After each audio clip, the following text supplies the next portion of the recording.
શ્રાવણ માસની ગણના એક પવિત્ર માસ તરીકે થાય છે। શ્રાવણને તહેવારનો મહિનો પણ કહેવાય છે। રક્ષાબંધનનું પર્વ ભાઈ બહેનના પવિત્ર પ્રેમ અને વિશ્વાસનું પર્વ હોય। આ પર્વ ભારે ઉલ્લાસ અને આનંદ સાથે ઉજવાય છે।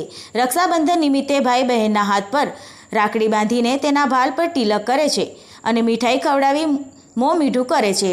રક્ષારૂપી રાખડીના કવચ દ્વારા બહેન ભાઈઓની સુખ સમૃદ્ધિ પ્રગતિ સલામતી દીર્ઘાયુ અને સારા સ્વાસ્થ્ય માટે શુભેચ્છા પાઠવીને પ્રાર્થના કરે છે।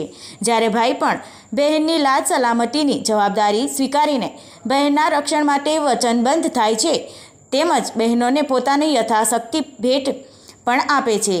ભાઈ બહેનના પવિત્ર પ્રેમ સાથે જોડાયેલું રક્ષાબંધનના તહેવાર નિમિત્તે અંકલેશ્વર શહેરના સુરતી ભાગોળ ખાતેથી આવો જ એક ભાઈ બહેનનો એક કિસ્સો સામે આવ્યો છે। અંકલેશ્વર શહેરના સુરતી ભાગોળ ખાતે રહેતા જાવીદભાઈ શેખ તે પાછલા 10 વર્ષથી સુરતી ભાગોળ ખાતે જ રહેતી કંચનબેન રાજેશભાઈ વસાવાને રાખડી બાંધે છે અને જાવેદભાઈ શેખ પણ તેમની બહેન કંચનભાઈ રાજેશભાઈ વસાવાના કોઈપણ સારા નરસા પ્રસંગોમાં એક ભાઈ તરીકે હાજરી આપી પોતાની ભાઈ તરીકેની ફરજ બજાવતા હોય છે।